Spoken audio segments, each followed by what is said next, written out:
a bit of a disclaimer. I'm trying to approach this in a podcast-like manner in this video. So if it doesn't feel too structured, that's sort of intentional. I wanted this to flow like I'm actually having a conversation with someone that I know. Well, I guess it is someone I know. Me. With that said, let's go right into it.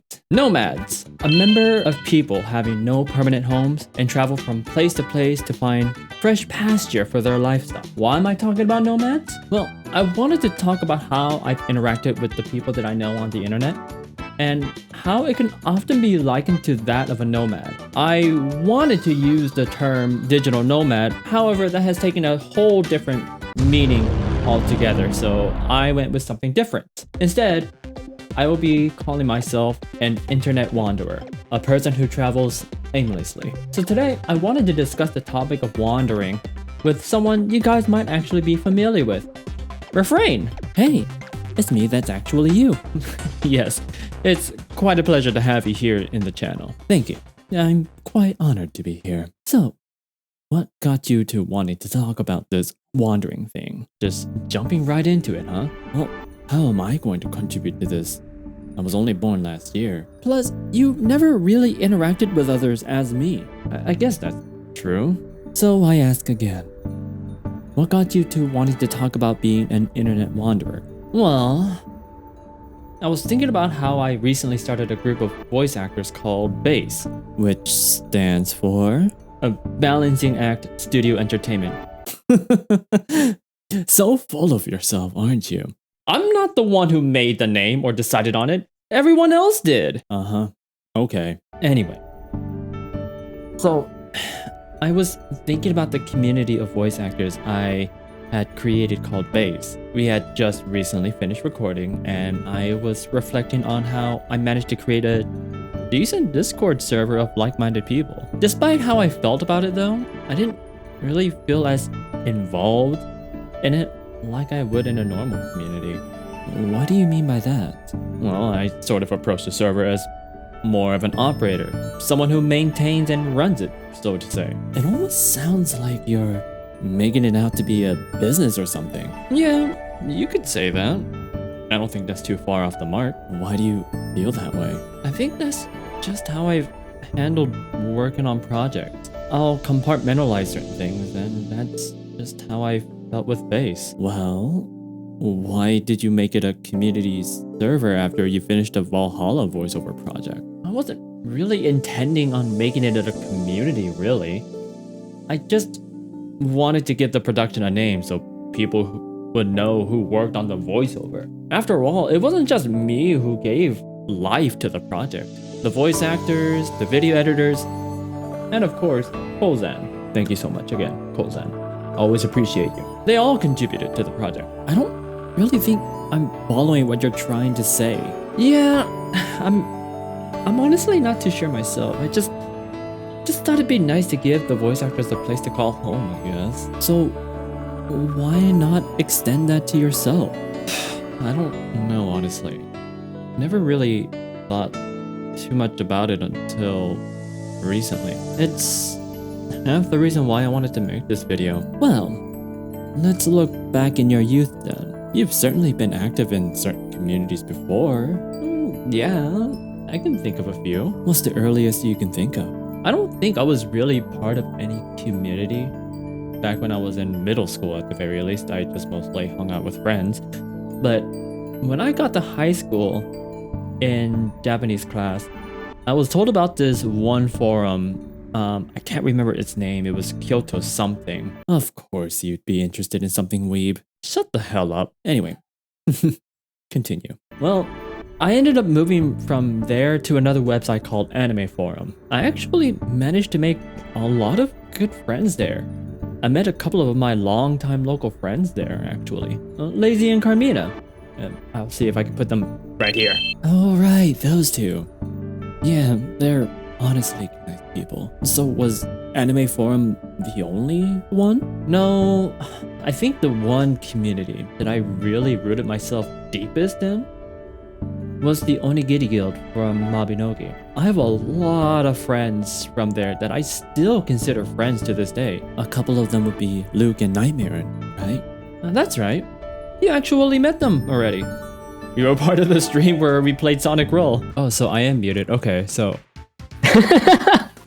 okay. Yeah, so, the Onigiri Guild, again, was one of the few places I could probably call my home. And I really did become a good friends with a large amount of them. Although, as it is with life in general, time caused us to drift apart a little bit, but I think I'm still good friends with a lot of them. I think it's pretty normal for a lot of friends to drift apart after a while. That happens all the time. The biggest reason why I stayed in Mabinogi for so long, honestly, was because of the people that I met there. It was a fun game, admittedly a bit of a pay-to-win one, but it was one that I could play with my friends. MMOs aren't the same anymore. I wonder if that's the case or I just grew up. I don't know if I can deal with the grind as much as I used to. I think you can, but you place different priorities when playing video games now. True enough. Where did you chat with friends after that? You said that you left eventually, right? Well, if it wasn't on a forum, it would be on IRC. Risen.net was the server everyone pretty much was at. A classic. Before Hotel Waffle, which I will get into later, I did hang around a lot of fansub IRC channels, but I only really got to know just a few people. One of them was Dozo, right? Yeah, because he was a local. I never got to see him, but yeah. Rest in peace, buddy. Still trying to keep your name alive. I don't mean to bring down the mood. No problem. You mentioned Hotel Waffle. What about it? No, yeah, that one was a interesting one. Prior to Hotel Waffle, I did a lot of toy photography, and because of that, I kind of found myself in sort of that community. When I started getting decent traction with my posts on Instagram, I like to think I became a familiar name in the toy photography community. I was never popular by any means, but I like to describe my time there that way. Familiar. I like that. Not exactly popular, but a name you see just enough that it sticks out. Anyway, right around the time when Overwatch came out, I was really into it, so I was on Twitter asking if anyone else played because I just wanted other people to play with. And that was when one other toy photographer I kind of knew of saw that and invited me to his Discord server. How long ago was this? I just checked my Discord logs. I think it was June 2016. Oh wow. I think that was when Discord was slowly becoming more popular. Yeah, and that was actually the very first Discord server I ever joined. Are you still active there? Admittedly, not as much as I used to be back then. I check all the channels regularly and chat every once in a while, but that's pretty much it. I feel a little guilty sometimes because there will be some people who will ping me when they see a meme that reminds them of me, and well, why do you feel guilty about that? Because I don't do the same, or I just don't do it as frequently as they do. What's stopping you? I don't know. I think it's just one of those things that I tend to focus on one thing at a time, and I just forget, really. It's one of those out of sight, out of mind thing. Wasn't there another server you frequented? Ah, right. Yume's server. What kept you there for so long? I think it was because it was something for me to do while I was still operating the convenience store. It helped pass the time, and when I became a staff member for the server, I started becoming friends with the other staff. Okay. So now the next question is, why'd you leave? A lot of the people that were in the server were people I honestly didn't really care for. That's pretty mean and judgmental. I don't deny that, but I'm not saying everyone there was insufferable. If anything, it was always the edgy people who would seemingly want to argue about something so stupid every day. God, like... With Yume's comic, A Fisheye Placebo, it attracted a lot of the kind of people who would be into the idea that you have to go against the government and rise against oppression. Isn't that a good thing in a way? How do they act like armchair scholars who think research consists of going to Reddit and reading people's opinions on a topic? Yeah, I couldn't handle that anymore. It was honestly getting grating. There were a few other things that were upsetting me, so I figured it was just a good idea to leave. Did it help? Sort of. Though I actually felt a little sad after leaving. Why is that? I thought the staff friends I made would be a bit more up to chatting outside the server. That ended up not really being the case. Couldn't that be because they're similar to you? That when you're out of sight, you're out of mind? Well, I actually hadn't considered that. Yeah, it's not too surprising. What would be the case for you would be the same for others. I don't think you should look at it as others not caring about you as a friend. Other people just have different lives that they are focused on, and other communities they anchor to.